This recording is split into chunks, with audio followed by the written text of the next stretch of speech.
Hi, everyone. Okay, I think we can get started now. Professor Agawu, if you would like to take it away, that'd be great. Thank you, Danny, and good day or good night to everyone. Welcome to the first session in the Symposium on Naming, Understanding, and Playing with Metaphors in Music.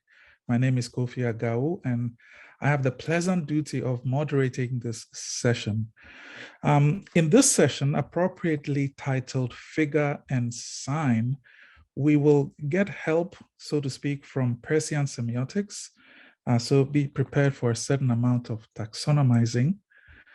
We will explore metaphors associated with voice and singing in a cross-cultural context. And we will delve into musicians' discourses through ethnographic studies of string quartet rehearsals. There's only one thing I want to say, which is that the idea of metaphor compels us to think across borders, across boundaries, across domains. And perhaps without too much hyperbole, we might say that in the world of metaphor, we are trapped in relationality. So metaphors in that sense can be enriching. But metaphors can also conceal things or be weaponized in service of some agenda or other, as we will see. So it's great that we have three speakers offering different disciplinary or subdisciplinary perspectives on our subject. So without further ado, let me call on our first speaker, Nicholas Harkness, whose keynote is entitled The Semiotic Hemiola. Nicholas, please take it away. Thank you so much. Can everyone see my screen? Yes, thumbs up, wonderful. So it is such a pleasure to be here. With 10 minutes, I can't even say thank you many times, but I do want to say thank you to Danny and Nina for putting on this stunning and terrifying in the sublime way conference, and to our distinguished moderator, KOFI Agawu, and the other panelists. My paper today is titled The Semiotic Hemiola, and I'll explain why. But I first want to start with just some definitions. Thinking about how we distinguish between a couple of key concepts between metaphor and metonym, which are so central to the processes that KOFI Agawu was just explaining. That is, when we use the term metaphor, I think we can describe something like a semiotic substitution that exploits a presupposed conceptual contrast to make a suggestion of likeness or similarity. So if you take your heteronormative father and you speak of this father and you say, obey the king, the father, we know, doesn't equal the king, but the father is like a king in a certain context. We can use the term metonym to describe a similar kind of substitution that works across a conceptual contrast by making a suggestion of connection or contiguity. We might call it an indexical connection. And so speaking of a king, you might say, obey the crown. We know that the king is not the crown. The king wears the crown. And it's the connection between the two, which is really central to making the semiotic process work. And it's important, I think, to think of these as a kind of sliding scale, and they often overlap. And for example, in describing verbal eloquence, the relationship between music and language, which our distinguished moderator has written about at some length, we could say the music of her speech, where no one is confused that music is not speech, and yet there's some likeness between them in this moment, versus something like describing verbal eloquence in terms of poetry, where once again, we're not confused that speech is poetry, but they are connected in a certain way because poetry is, in normative terms, a kind of speech. So what's important here is that these, I should probably do this, that's much better. Metaphor and metonymy conjoin to produce analogies, these contrastive structures of likeness and difference and connection and demarcation that are projected across domains. And that these analogical projections naturalize and essentialize these metaphoric and metonymic relations, but often generate new categories, some seen, some unseen. So following the string of analogical connections, king is to father as kingdom is to household. So what then is the fatherly crown, we ask? Well, that produces a poetic moment in which we have to come up with an answer. And of course, we presuppose things like social morphology and hierarchy and gender and authority and emblems of identity, all often implicitly as we produce these analogical relations. So what we're gathered here today to discuss is partly metaphors in music, but we know that there are metaphors of music projected into all sorts of non-obviously musical domains, and social theory and analysis is one of those places. So I've listed some obvious ones here. The one I'm going to focus on today, which hasn't really been developed, is something I have come to call the semiotic hemiola. So I don't have to introduce a hemiola to this group, but I should probably try. If you have 6 beats within a metrical space that we might call a measure, you can divide those beats into 2s and 3s. So you can say 1, 2, 3, 4, 5, 6, 1, 2, 3, 4, 5, 6, or you can say 1, 2, 3, 4, 5, 6, 1, 2, 3, and you get a kind of joining and disjoining across this polyrhythm. What we see, I think, when we look at the 2 dominant frameworks of semiotic analysis developed from the 20th to the 21st century, one a Saussurean one and one a Peircean one, is a kind of semiotic hemiola, both across these 2 systems and then within them. And that's what I want to develop today as a kind of exercise in figuring out how we might both make them work together a little bit, but also treat them kind of roughly as we move into the 21st century and shed some of the inherited biases that come with them.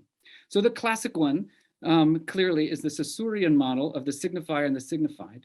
And we have to remember this dyadic sign, which is the totality of the sign, is a sign of typified relations. So the acoustic image, the signifier, is a typified kind of sound category, and the signified is a typified kind of conceptual space. Very dyadic, clearly at the bottom of our hemiola diagram up there.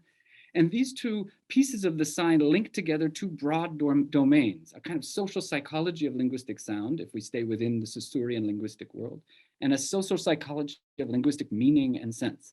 And so it's an interesting moment in which these 2 domains are brought arbitrarily together.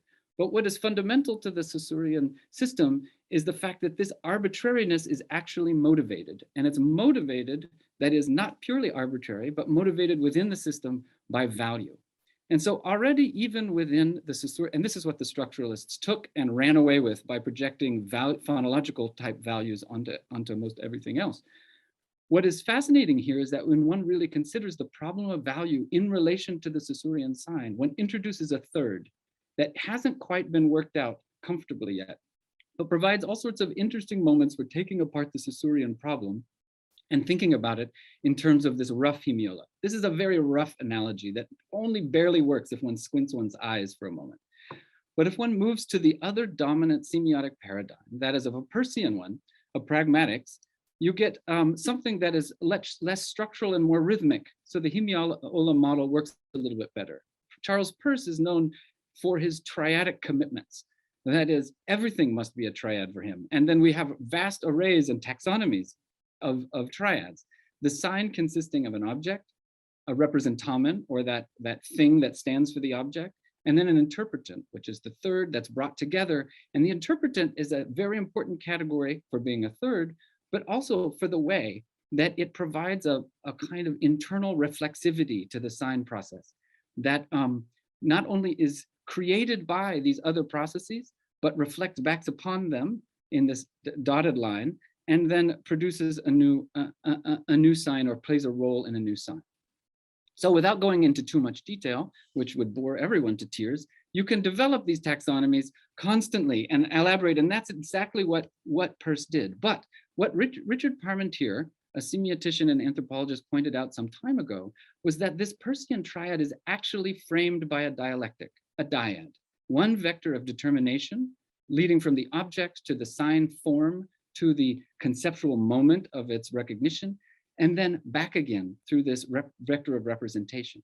So we have here actually a kind of semiotic hemiola structuring 2s against 3s. And what is fascinating is one takes this concept a little bit further. This interpretant, which is so central to understanding the Peircean system, is a place in which that semiotic hemiola is condensed, because the interpretant is both produced by these other 2 nodes, represents those 2 nodes, and then produces a further sign form by playing a role in it. And so it links 2 signs, again, there's your dyad, in terms of 3s. So it takes the hemiola concept and draws it together in a node within the sign itself. So music is clearly helping us understand how to navigate this polyrhythm within a kind of sign phenomenon. The problem is that someone like Peirce is so obsessed with triads and perhaps his metaphorical trinity that he must produce everything in terms of 3s. So you get something like this quite balanced, even elegant triangle of all logical sign types In the upper left-hand corner, the most extreme version of his category of firstness. At the bottom center, the most extreme version of his category of secondness, and at the top right, the most extreme version of his category of thirdness. But it is methodologically useless, I think, and also we should be treating Peirce very roughly these days. And so that's what I propose to do in the last 1 minute and 50 seconds, which is to say, this sign here, which sits oddly in the middle of nowhere in this triad, is the sign that connects Peirce to Saussure. This sign, this weird rhematic symbolic legisign, a totally typified, totally conventionalized sign of qualitative possibility, describes, if one squints a little bit, the Saussurean signifier-signified relation.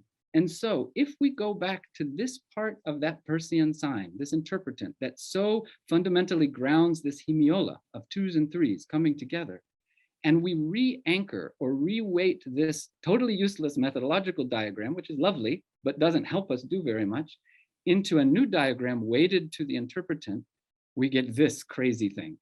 This crazy thing, which has dyads and triads built through it. But what I want to point out is it opens up, the hemiola problem opens up the Peircean semiotic space into a rough, uneven array of sign possibilities that not only gives us a closer approximation of what the real ethnographic analysis of semiotic process looks like, thanks, and but furthermore, allows us to trace carefully something like there within the purple circle, this very Saussurean kind of sign, to something in these circles here, which is much closer to what we're talking about when we talk about metaphors and the problem of iconicities and likenesses across domains.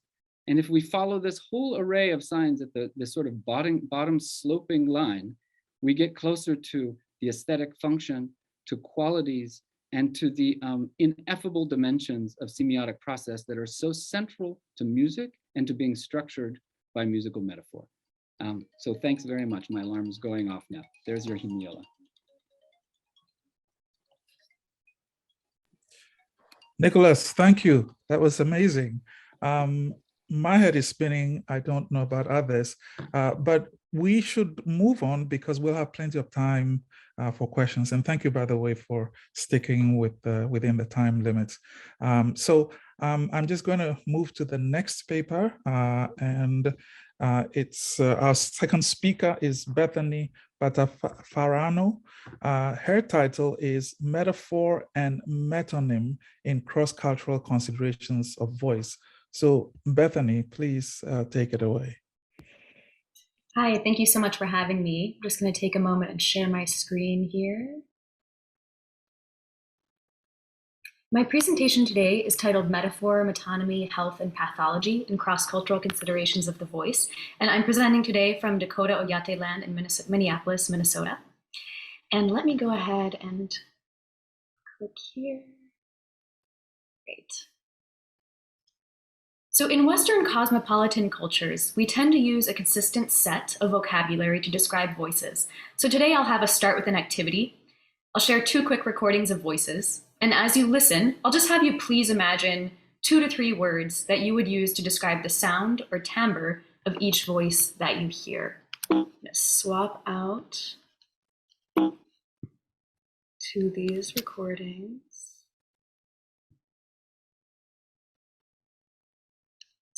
See. Sorry for the pause. There we go.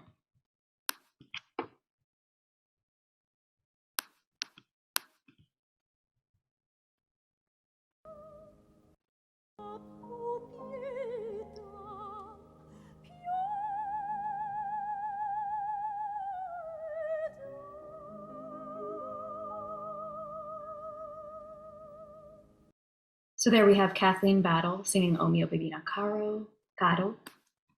And here we have a Pansori singer.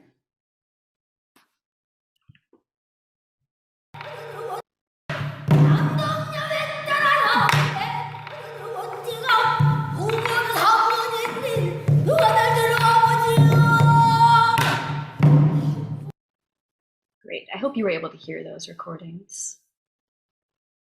Pop back to my presentation.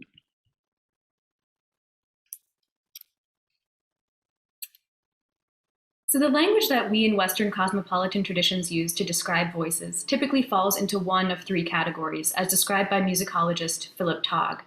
The words you chose likely fell into the most common of Togg's descriptive categories, the aesthetic category, which is, quote, characterized by how sounds are perceived, interpreted, and reacted to and used by those who hear them.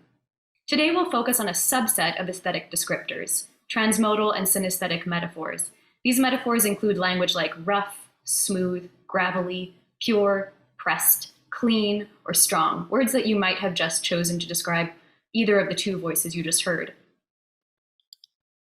Modern Western classical voice traditions associate metaphors like these very closely with concepts of physiological health and pathology. Physiological function is arguably the fundamentally most central focus of Western classical voice training. Metaphors to describe voices like clear, clean, or pure, for example, don't simply describe timbral qualities, they indicate physiological vocal health. On the other hand, metaphors like gravelly or rough indicate pathology, or in the words of vocal pedagogues like Barbara Doscher, quote, vocal abuse and misuse. These voice-related metaphors and their associations with health and pathology extend beyond Western classical voice into Western cosmopolitan culture generally, including the medical community. Laryngologists listen for clear sounds and look for visible smoothness of the vocal folds to indicate health, and they listen for rough sounds and look for visible roughness of the vocal folds to indicate pathology. However, in reality, gravelly and rough vocal descriptors don't always coincide with physiologically rough vocal folds, and what's more, physiologically rough vocal folds don't always indicate pathology in all cultures. In fact, some voice cultures, such as among traditional Korean pansori singers, like the singer you heard in listening example 2, actively desire rough vocal folds to create what they describe as a strong, persevering vocal sound. This serves as a reminder that concepts of health and pathology, which we in Western cosmopolitan societies typically consider to be objective, universal, scientific truths, are in fact culturally specific. Importantly, timbral metaphors' links to physiology tend to cast historically white Western voice traditions as healthy, and historically Black, Indigenous, and POC voice traditions as pathological.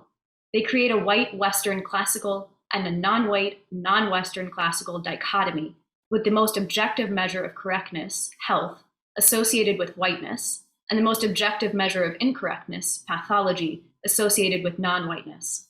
When Western listeners, especially classical vocalists, hear pansori singers' voices, we may say things like, oof, that sounds like it hurts, or they're ruining their voice. We in white Western-derived voice traditions thus impose metaphor on material in harmfully racializing and racist ways. Nina Soon Eidsheim's concept of listening to listening aids us in considering voices more broadly.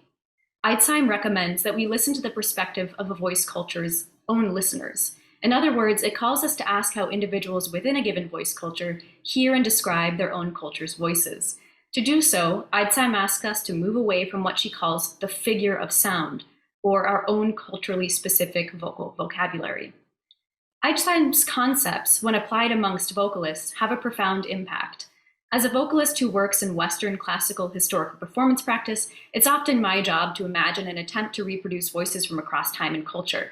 In particular, I often perform repertoire from early colonial New Spain, the region now largely called Mexico, which bears influence from both Native American Mexica and Spanish traditions. The Mexica, known colonially as Aztecs, spoke the language Nahuatl and were the dominant ethnic group in the region. The Western classically trained vocalists who typically perform repertoire from New Spain have no understanding of Mexica practices, and they're likely to impose concepts of Western classical pathology onto Mexican-derived vocal sounds. And it comes as no surprise that scholars have imposed Western European constructs onto the categorization of Mexica voices. Musicologist Gary Tomlinson, who uses the term voice act rather than simply voice, observed that Europeans imposed categories of religious, dramatic, epic, and lyric poetry, didactic, historical, and imaginative prose onto Mexica voice acts. A focus on metaphor played a large role in that process, as Western European languages tend to be highly metaphorical. By examining Nahuatl text in the Cantares Mexicanos, however, Tomlinson has argued that colonial-era Nahuatl language erred closer to what we consider metonymy. rather than metaphor. For anyone who might need a reminder, as I did, and better described by Nicholas's Harkness's previous presentation just now, metonymy is differentiated from metaphor in that metaphors make a comparison or describe an attribute very simply, while metonyms directly substitute an associated word for an object or concept. For example, in the phrase, the pen is mightier than the sword, pen is a metonym for writing, and sword a metonym for violence. Now, it could be argued that the concept of metonymy is just as much a Western imposition as is metaphor upon Mexica voice acts. However, the important point here is that Tomlinson made the case for metonymy among the Mexica to underscore the extent to which Mexica linked voice acts directly to material things in the environment. Metonymy is the closest approximation we can make to that in Western cosmopolitan cultures. The Cantares Mexicanos and other Mexica texts revealed a material web of drizzling flowers, jingling precious metals, soaring butterflies, crying eagles, and turkey feathers, all interwoven with singing, chanting, drumming, and dancing. Materials didn't describe or represent voices. Rather, materials were tangibly a part of voices, and most importantly, voices were tangibly a part of the materials. Flower acts seem particularly inextricable from voice acts.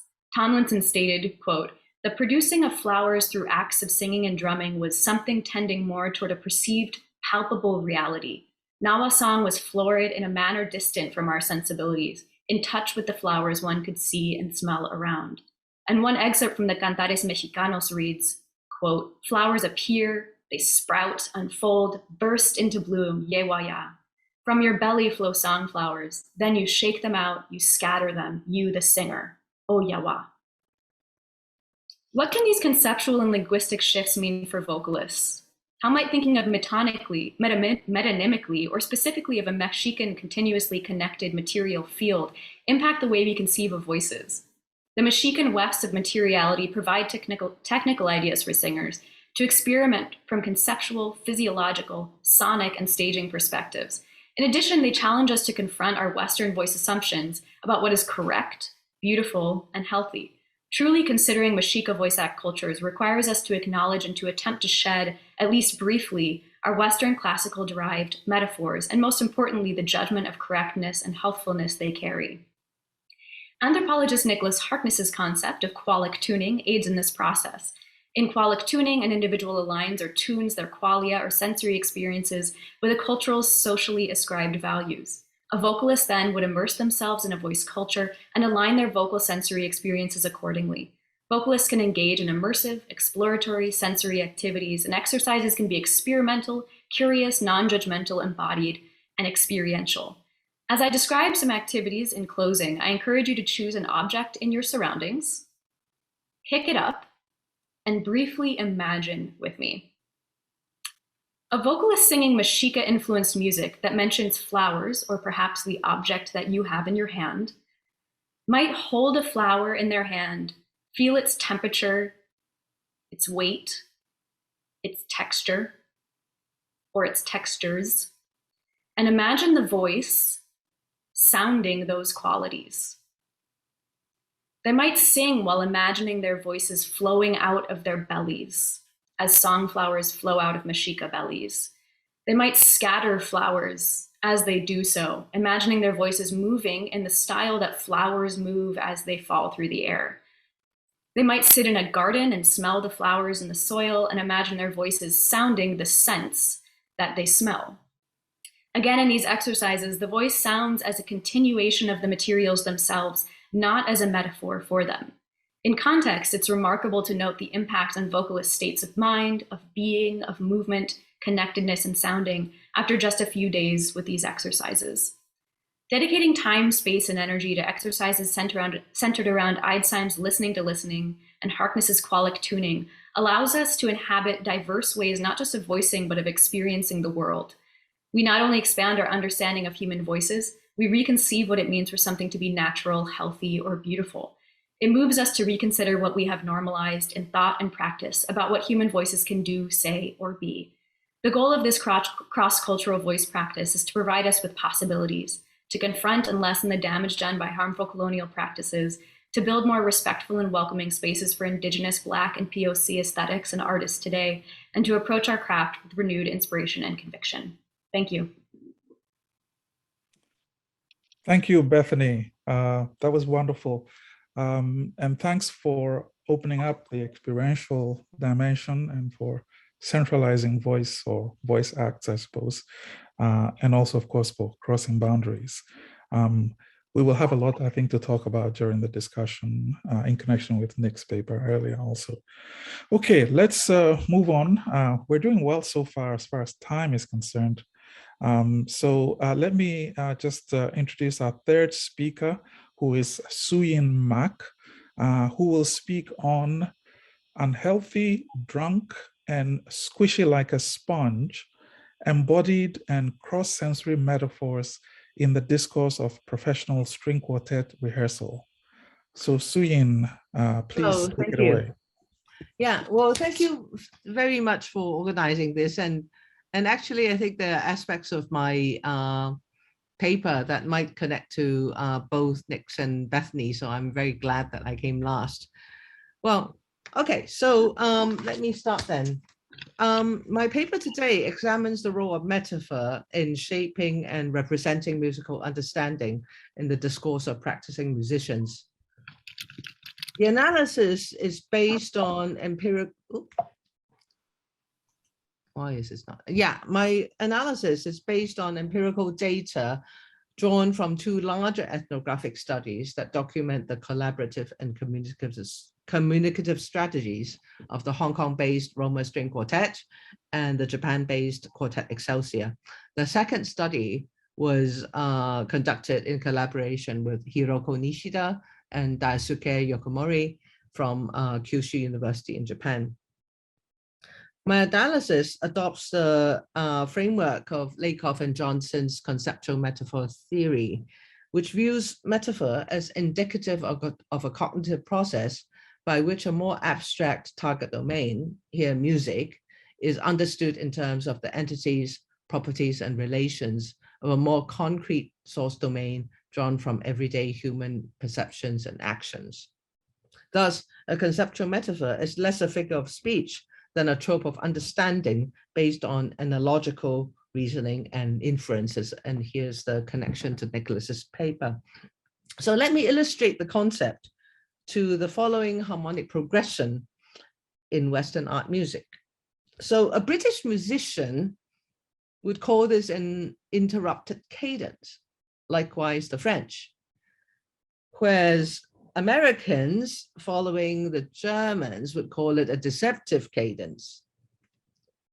While the two terms are synonymous in that they both refer to the same progression, they're based on different conceptual metaphors. Interrupted implies that the music is imagined as a journey. The intended goal of the 5 chord is 1, but the progression is interrupted by a chord that is not tonic. Indeed, the very idea of harmonic progressions and goals has the journey metaphor as its basis. Deceptive, on the other hand, implies the discursive act of lying. 6 pretends to be 1 to fool the ear. The two names for the same harmonic succession suggest different ways of metaphorically conceptualizing its syntax. Indeed, the perceptive, epistemological, and ontological structures of Western art music are often grounded in cross-domain metaphorical mappings to non-sonic concepts. Perhaps the most fundamental is the spatialization of time, as evident in the comprehension of pitches in terms of height, melodies in terms of lines and shapes, and sonorities in terms of density and depth. Other conceptual metaphors, such as those involving personification and linguistic analogies, also inform much of our seemingly objective technical vocabulary, as shown on the PowerPoint slide. However, such latent naturalized metaphors have long lost their imaginative force through repeated conventional usage.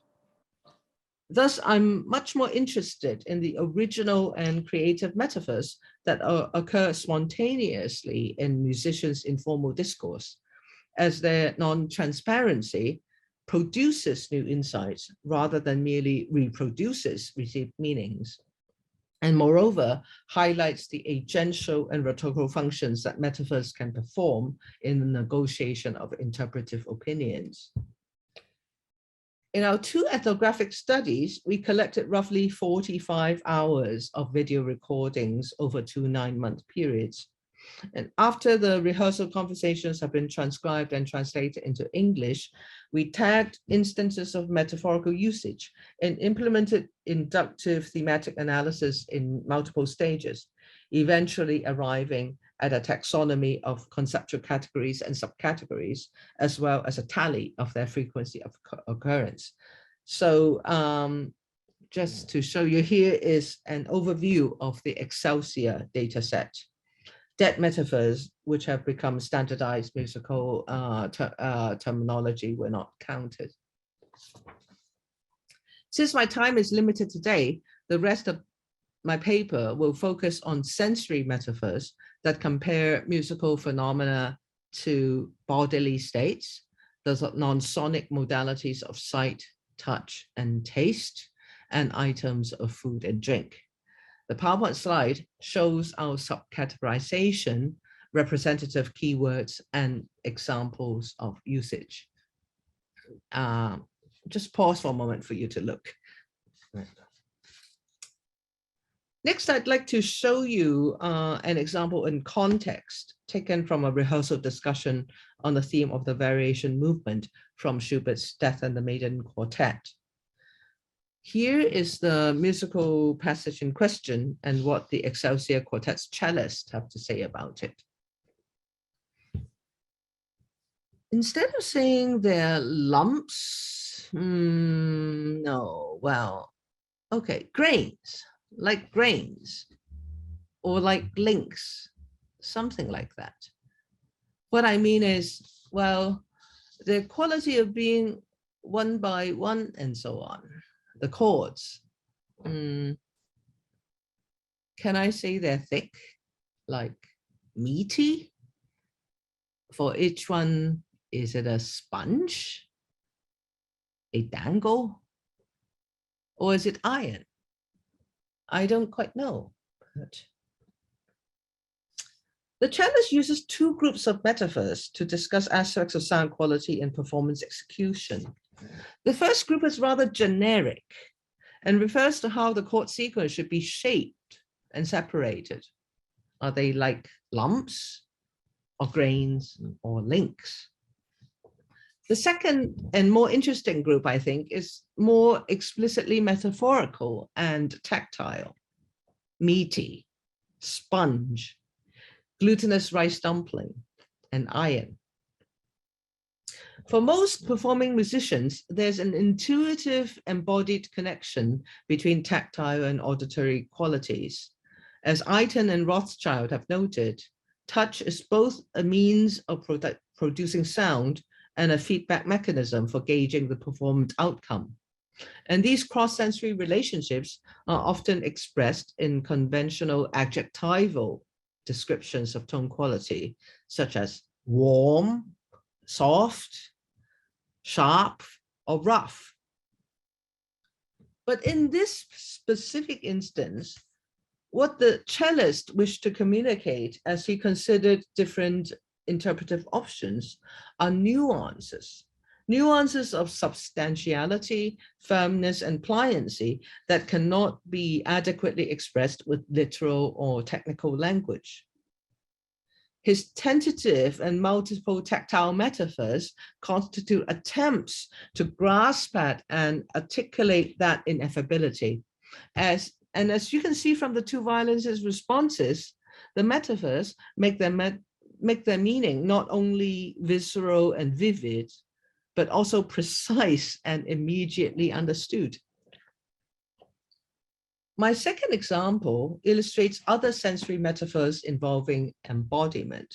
Here's the conversational excerpt, again taken from an Excelsior Quartet rehearsal. So says the first violinist, well, that sextuplet was excellent. Huh? It was excellent. Viola says, are you being sarcastic? Violinist, it was extremely excellent, but too narrow? No. It was quite healthy and energetic. Oh. Ornament C. Ornament C. A bit too hyper then. Maybe it was the cross stringing. Here, the first violinist's characterization of sound quality in terms of physiological health actualizes the music's imagined agency through embodiment. The reference to Ornament C, an energy drink similar to Red Bull or Gatorade, further functions as an expressive shorthand to evoke an over-energetic and hyperactive persona. Moreover, that this drink is ingested into the body renders sound both physically palpable and internalized within the self. In closing, metaphor serves the dual purposes of conceptualization and communication in music rehearsal, mediating between abstract concepts and tangible experience, between intellectual understanding and sensory perception, between the self-referentiality of music and its meaning for the performer. Our two ethnographic studies offer empirical evidence of the multivalent and processual nature of metaphorical cognition in the music-making process. And the examples of cross-modal sensory metaphors further demonstrate that embodiment vitalizes auditory considerations of sound quality and performance execution, and encourages in the listener an empathy that is intuitive rather than premeditated, active rather than passive. I hope also that analysis of the data corpus may suggest directions for assessing, refining, and critiquing the prevailing epistemological structures of Western art music, as well as a reinterpretation of the conventional metaphor of the string quartet as a site for protective dialogue. Thank you. Thank you, Suyin. Wonderful paper. And thank you for bringing us into this rehearsal space and for drawing our attention to some of the metaphors that emerge, so to speak, in the course of doing in this case. So we have a little bit of time for discussion. Actually, we have about 15 minutes or maybe a little less. And so before I invite people to either ask questions or make comments, let me just read you the Ethics of Engagement script one more time, which is this: we strive to promote an open, honest, and mutually supportive exchange between all symposium participants. We ask that all approach one another and the shared conversation with kindness, curiosity, and respect for the different positions we're all bringing to the table, as well as the accommodations we're implementing to ensure everyone is able to participate. Okay, so please raise a virtual hand if you feel moved to ask a question or make a comment. And I have a few things that I would like to ask. Maybe I'll do that. Let me just take advantage of my position here.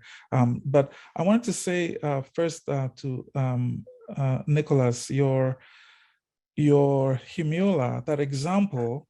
I mean, I'm sure you know this. This is like the commonest musical pattern in West and Central Africa, right? There's three against to which you used your body to display. So of course, I'm pleased that, such a good thing is ultimately coming from West Africa. But what I was going to say is that there are competing explanations for what is actually going on there, whether in fact it is two different streams. And I noticed you used polyrhythm rather than polymeter. So I think that is right. I agree with what you're doing. But there are also some people who feel that the two entail each other, right? So there is no three without a two, and there's no two without a three in this culture.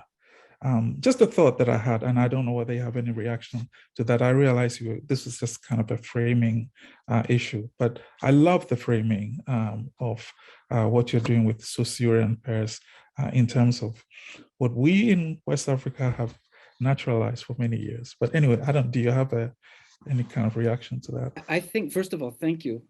Thank you for that and for your encouragement. And also, I think that you put it quite perfectly. That is that these two do entail each other, and they seem, whether they're made overt or not, nonetheless working together in both of these systems.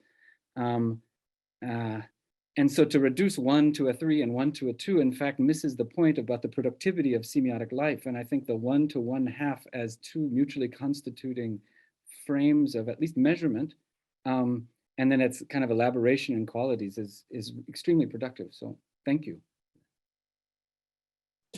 Yeah, I see 2 hands up already. So David Samuels, if you could unmute yourself and pose your question or comment.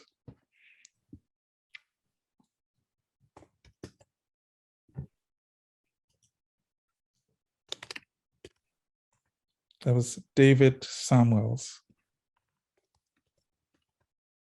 No? Okay. Well, if you're there, you can come back later, but let me go on to Ana Maria Alarcon. Are you able to? Yes, I'm here. Yeah. Hello, thank you very much. Can you hear me? Yes. Okay, thank you. My question is firstly, thank you all for your papers. And it's about, you mentioned that some of the dialogues were translated into the English, and I wanted to ask about that process of translation. Because yes, if it was hard, I don't translate all these terms into English. How was it?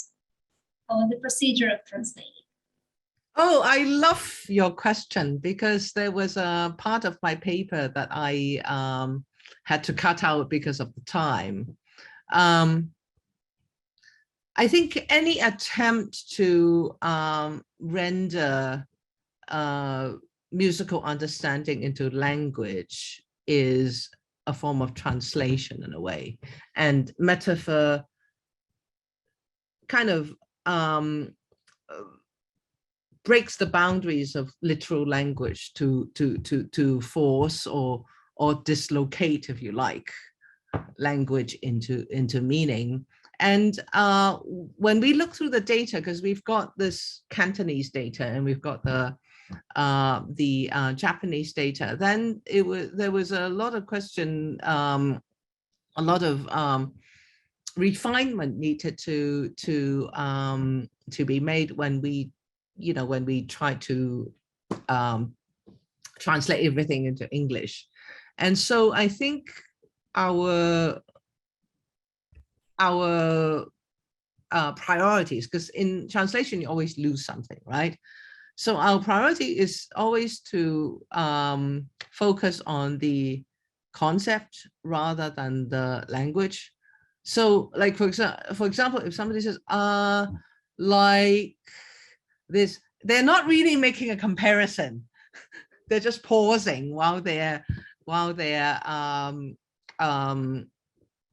thinking of something to say. And I think that another thing that I wanted to put into the paper but didn't get to do was that metaphors are very much culturally constructed. Like for me, like the glutinous rice dumpling versus the sponge, I mean, I can tell, like I can see what they're trying to get at. What degree of suppleness do you want the chords to be? But it might not translate to another cultural context. And so the ornamency would be understandable to me, but it has to be Red Bull for another audience. So so these kinds of, I think, cultural sensitivities are what we have to make, and I think that just as we have to engage in a process of interpretation when we consider music, we also have to engage in a culturally sensitive interpretation when we look at the metaphors that are employed. Mm-hmm. I don't know whether that works for you. Yeah. Yeah, We have a couple of hands up. Griff Rollofson. Hi, Griff.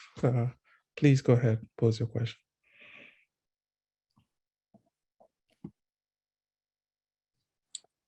This is You're my muted. Okay, go ahead.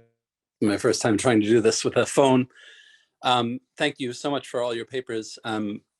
Fascinating and something that I've been thinking about for a while. And really the crux of the questions that I put in the chat are when do we think about one way I've been thinking about metaphor is that it's a way of describing something, focusing on it's not really that, but we're describing it as though it is.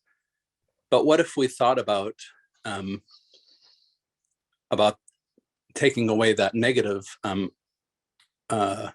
vector and say, well, what if it is this? And what we're describing is a sort of first order of things. In other words, a metaphysics. And so I had questions in the chat there for both of the first two papers. What is where are the borders between metaphor and metaphysics? Oh, that's a big one. I'm glad I'm not one of the speakers. But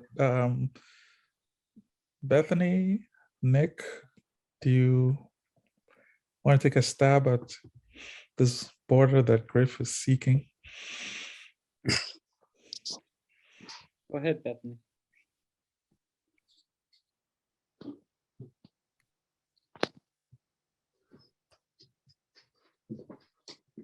Oh, Bethany, you're muted. So. There it goes. I don't know that I'm equipped to answer this question, but I wonder, I think about just the idea a lot when we think about physiology, just coming from my perspective of classical Western voice practices. And we think so much about physiology and the way that physiology should function. And then we have these really specific metaphorical ways of describing the way that physiology should function. I wonder if I hadn't thought before of approaching it from a metaphysical perspective, but I wonder if that's more appropriate. But I can't say that I have any background in metaphysics enough to speak cross-culturally to how that could be applied. I don't know, maybe if Nicholas, you have more perspective on that. I'm sorry, I can't say more about that. I also, thank you. I think that's a really good way to start. And I also think, as someone put in the chat, that it's a beautiful question, because I think it comes, following Suyen's accounts, it's not merely how to, cross-culturally, how to understand the metaphor, but precisely what counts as metaphorical as in terms of that negative. That is, somehow people are confusing or creating or separating, where in fact, perhaps they shouldn't be separated. And what is the cultural conceptual framework through which something is self-evident as having certain kinds of attributes. I think anthropologists spend a lot of time trying to figure out how what seem to be metaphors become naturalized through ritual events or sort of repetition, or historical sort of things. But I think what you're pointing us to is, if we start from the point of view that everything is already like this and it all, gets kind of fused together, what do we lose in the kind of comparative framing of local metaphysics, right? Yeah. Leanne, you have some ideas on that? Yeah. Oh, Yes, go ahead, Suyen. Yeah. No, I was just thinking that like looking at the linguistic usage of other cultures make you realize that like something that might not be metaphorical for them, would sound very fresh and metaphorical to me, and vice versa. So if you think about like breakfast, for example, then you're breaking a fast, so there is the underlying metaphor there, but that is lost, as I said, through conventional usage. The imaginative force of the original metaphor has been lost. So I don't think that any musician or music student think about the concept behind the difference between calling that chord progression a deceptive cadence or an interrupted cadence, but there is that latent latent conceptualization. So I think that a lot of the naturally occurring metaphors in speech either, you know, confirm or make us revisit some of these received notions that we have. And yeah. Thank you for that. We've run out of time, I'm afraid, but since David Samuels actually had his hand up but was somehow muted, he has put his question in the chat. So I will read it, and that will have to be our last question here. So this is David Samuels. He says, inspired by Nicholas Harkness's paper, but for anyone, without getting into the weeds of your diagrams, presumably, can you say how or if your model relates to earlier attempts at reconciliation, such as Jacobson's, right, which gives us the poetic function and an approach to metaphor and metonym by tracing pairs onto the syntagmatic and paradigmatic axes of Saussure, or jargon there, but because it would be so great to expand that model. Nicholas, are you able to The answer is respond? absolutely yes. Yes, it's a great point. Jacobson is in there as well. There just wasn't enough time to elaborate on that. But thank you for raising it because it's so central. Yeah. Thank you. And I'm afraid we have to bring this session to an end because there's another one starting soon, but not before thanking all 3 speakers for a stimulating session. So thank you very much. And I'll hand over to the organizers now. Yeah, and thank you, Govi. Yeah.